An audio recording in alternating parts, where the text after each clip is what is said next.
Subscribe करें और bell दबाएं ताकि कोई खबर रह न जाए। अस्सलामुअलैकुम। प्रोग्राम में मैं सुमैया रिजवान आपको खुश आमदीद कहती हूँ। नाज़रीन, कोरोना वायरस दुनिया के 128 ममालिक में अब तक फैल चुका है। अब तक दुनिया भर में 1,26,631 अफराद इस वायरस से मुतासर हो चुके हैं, जिनमें से 68,325 अफराद सेहत याब भी हुए। 4,638 अफराद मौत का शिकार हो गए, जबकि बकिया का इलाज ताहाल जारी है। अब पाकिस्तान की अगर बात करें तो पाकिस्तान में अब तक 22 अफराद में कोरोना वायरस की तशखीस हो चुकी है। उनमें से 2 मरीज ऐसे हैं जो सेहत याब भी हो चुके हैं, जबकि बकिया 20 अफराद जेर इलाज हैं। इन 22 अफराद में से 14 का ताल्लुक सिंध, 3 का गिलगित बल्तिस्तान, 1 का बलूचिस्तान और 2 का ताल्लुक इस्लामाबाद से है। मुख्तलिफ ममालिक की जानिब से मुख्तलिफ इक़दामात उठाए जा रहे हैं। पाकिस्तान समेत बेशतर ममालिक में स्कूल, कॉलेजेस, जामियात को बंद कर दिया गया है। दुनिया भर में फ़ज़ाई ऑपरेशन खासा मुतासर हो चुका है। इसी तरीके से कोरोना वायरस की वजह से दुनिया को खासा मुआशी नुकसान भी हो रहा है। आलमी मार्केट में तेल की कीमतों में कमी वाक़या हो रही है। दरामदाद बरामदात मुतासर हो रही हैं। दुनिया भर में कोरोना से हलाकतों की तादाद 4,500 से ज़ायद हो चुकी है। अब तक 1,24,101 अफराद इस वायरस से मुतासर हो चुके हैं। इटली की अगर बात करें तो इटली में 24 घंटों के दौरान कोरोना से तकरीबन 200 अफराद की हलाकत के बाद हलाकतों की तादाद अब 827 हो चुकी है। और कोरोना के मरकज़ समझे जाने वाले चीन के शहर वुहान में कोरोना वायरस से उसको पाक करार दे दिया गया है। कई मरीज ऐसे हैं जो कि सेहतयाब होकर डिस्चार्ज हो चुके हैं। जर्मन चांसलर एंजेला मर्केल ने खबरदार किया है कि माहिरीन को खदशा है कि जर्मनी की 60 से 70% आबादी कोरोना वायरस से मुतासर हो सकती है, क्योंकि भारत ने दुनिया भर के सयाहों के लिए वीज़े की सहूलत को 15 अप्रैल तक के लिए मुअत्तल कर दिया गया है। चीन, इटली, ईरान, जनूबी कोरिया, फ्रांस, स्पेन और जर्मनी से आने वाले मुसाफिरों को क्वारंटाइन में रखा जाएगा। यूरोप भर में तालीमी इदारे बंद कर दिए गए हैं, जबकि कई ममालिक में सफरी पाबंदियां आयद कर दी गई हैं। अमेरिका ने यूरोपीय ममालिक के शहरियों की आमद पाबंदी पर गौर शुरू कर दिया है। न्यूयॉर्क के गवर्नर ने कोरोना वायरस के फैलाव को रोकने के लिए शहर के शुमाली कस्बे में फौज भेजने का ऐलान कर दिया है। दुनिया भर में नाज़रीन, कोरोना से बचाव के लिए मुख्तलिफ इक़दाम उठाए जा रहे हैं। तमाम अफराद जो हैं वो नोवल कोरोना वायरस के वायरस से शदीद खौफ में मुब्तला हैं। मगर आखिर इसका हल क्या है? माहिरीन इस बारे में क्या कहते हैं? ये वायरस कब तक दुनिया को अपने लपेट में लिए रखेगा और दुनिया की कब इससे जान छूटेगी? माहिरीन के मुताबिक कोरोना वायरस का जो साइज़ होता है वो 400 से 500 माइक्रो ख़तर है। इसी वजह से ये किसी मास से नहीं गुजर सकता, ये हवा में नहीं फैलता, ये किसी चीज़ पर रहता है। इसकी ज़िंदगी 12 घंटे है। साबुन और पानी से ये धुल जाता है और कपड़े पर पड़े रहे तो 9 घंटे रहता है। कपड़े धोने या फिर 2 घंटे धूप में रखने से ये वायरस मर जाता है। ये 10 मिनट तक हमारे हाथों पर जिंदा रहता है। लिहाजा अपने जेब में अल्कोहल स्टेरिलाइजर ज़रूर रखें, क्योंकि इससे इसका बचाव मुमकिन है। ये वायरस 26 से 27 डिग्री सेंटीग्रेड पर मर जाता है, क्योंकि ये गर्म इलाकों में नहीं रहता। माहिरीन ये भी कहते हैं कि कोरोना से बचाव के लिए नीम गर्म पानी पिएं, गर्म पानी का ज़्यादा इस्तेमाल करें, सूरज की हरारत लें और बाहर के चटपटे खानों से गुरेज करें। आइसक्रीम बिल्कुल ना खाएं, बच्चों को इससे दूर रखें और रात को जल्दी सोएं और अपनी मुकम्मल नींद लें। अवामी इज्तिमात में ना जाएं, पब्लिक प्लेसेस में जाने से गुरेज करें।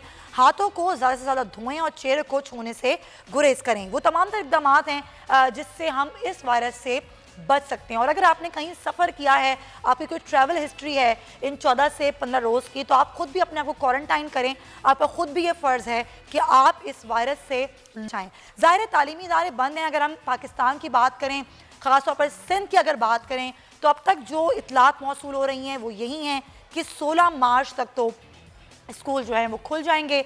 अब एक नया कोई इस हवाले से ऐलान नहीं किया गया और यही कहा जा रहा है कि जैसे ही कोई इस तरह की कंडीशन होगी तो हम स्कूल्स को मज़ीद भी बंद रख सकते हैं। ज़ाहिर है इस हवाले से हमारे नुमाइंदे ब्यूरो हेड हैदराबाद इरफान आराई ने वज़ीर तालीम सिंध सईद गनी से गुफ्तगू की और उनसे ये पूछने की कोशिश की है कि क्या तालीमी इदारे कब तक बंद रहेंगे। ज़ाहिर वालिदैन परेशान हैं, अपने बच्चों को लेके परेशान हैं, बच्चों की तालीमी सरगर्मियाँ मुतासर हो रही हैं, मैट्रिक के इम्तहानात भी होने वाले हैं। उस हवाले से क्या नया ऐलान होगा? तो पहले हम आपको लिए चलते हैं इरफान आराई की जानिब और उनसे जानते हैं कि इस हवाले सईद गनी साहब क्या कहते हैं। इरफान बताइएगा, सईद गनी साहब इस तमाम तरह सूरत हाल की पेश नज़र क्या कह रहे हैं? جی سندھ میں کرونا وائرس کے مریض سامنے آنے کے بعد سندھ حکومت کی جانب سے جو اقدامات کیے جا رہے ہیں اس میں اسکول جو ہیں کافی عرصے سے بند تھے. اب فیصلہ کیا گیا ہے کہ اسکول جو ہے کھولے جا رہے ہیں. اس وقت ہمارے ساتھ صوبائی وزیر سعید غنی صاحب موجود ہیں, ہم ان سے جانتے ہیں سر کیا فیصلہ ہوا ہے اسکول کھولنے کے حوالے سے. اب دیکھیں ابھی تک اسکول کھولنے کا فیصلہ نہیں ہوا ہے, لیکن ایک چیز ذہن میں رکھیں کہ ہم نے 13 تاریخ تک اسکولوں کو بند رکھنے کا فیصلہ کیا تھا. اب فیصلہ مزید یہ ہونا ہے کہ یہ تعطیلات مزید بڑھانی ہے کہ نہیں بڑھانی ہے. تو ویسے تو ایز پر پلان تو یہ 16 تاریخ سے کھلنی ہے, تو اس پر ابھی جو مشاورت کر رہے ہیں مختلف اسٹیک ہولڈر سے, اس میں اکثریت کی رائے یہ ہے کہ ہمیں اسکول کھول لینے چاہیے, اس لیے کہ جو یہاں صورتحال ہے صوبہ سندھ میں وہ ہمارے انڈر کنٹرول ہے اور خدا نخواستہ ایسی سچویشن نہیں ہے کہ ہم مزید اسکولوں کو بند رکھیں. لیکن فیصلہ ٹاسک فورس نے کرنا ہے. اس میں کل ہمارے اجلاس میں جب اس پہ بات ہوئی وہاں پر بھی جو ماہرین ہیں ان کا یہ خیال تھا کہ ہمیں اسکول کھول لینے چاہیے, اور جو محکمہ صحت ہے اس کا بھی خیال تھا کہ ہمیں اسکول کھول لینے چاہیے. لیکن اس کے باوجود بھی ٹاسک فورس نے کل یہ فیصلہ نہیں کیا, اور آج جو میٹنگ ہونی ہے اس میں دوبارہ ہم اس پہ غور کریں گے, اور ہو سکتا ہے کہ آج کوئی فیصلہ ہو جائے, ہو سکتا ہے کہ آج بھی نہ ہو, پھر اس کو ہم کل تک لے کے جائیں, اس لیے کہ میٹنگ وہ روزانہ ہوتی ہے. جو ایک بات حوصلہ افزا ہے وہ یہ ہے کہ پورے صوبہ سندھ میں جو 14 پیشنٹ ہیں جن کے اندر یہ وائرس ملا ہے, ان میں سے کوئی ایک بھی ایسا نہیں ہے جس کے اندر یہ لوکلی ٹرانسمٹ ہوا ہو کہ ایک مریض سے دوسرے مریض میں شفٹ ہوا ہو.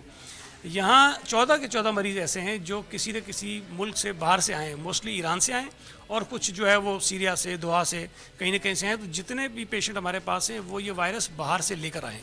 اچھا, ایئرپورٹس پر جو نگرانی ہے, کچھ جو لوگ سفر کر کے آئے ان کا بھی ٹویٹ ہم نے دیکھا کہ انہوں نے کہا کہ ایئرپورٹ پر اسکریننگ صحیح نہیں ہے. سندھ حکومت کے بھی یہی خدشات ہیں, تو کیا سمجھتے ہیں کہ اسکریننگ بہتر ہونی چاہیے؟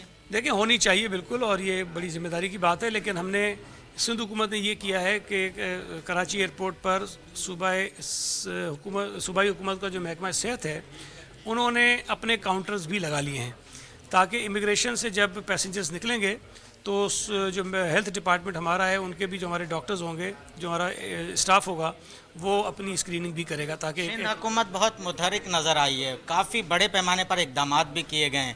اب اسکول اگر آپ کھولنے کا فیصلہ نہیں کر پا رہے تو اس کے پیچھے کچھ خدشات ہیں؟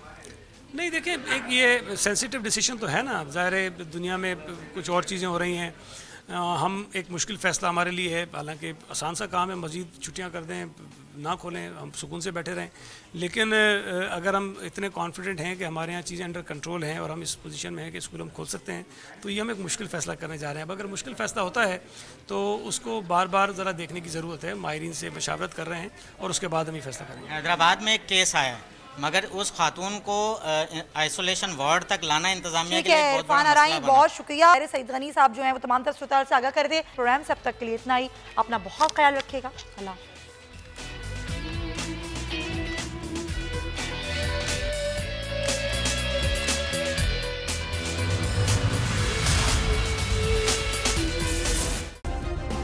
سبسکرائب کریں اور بیل دبائیں تاکہ کوئی خبر رہ نہ جائے.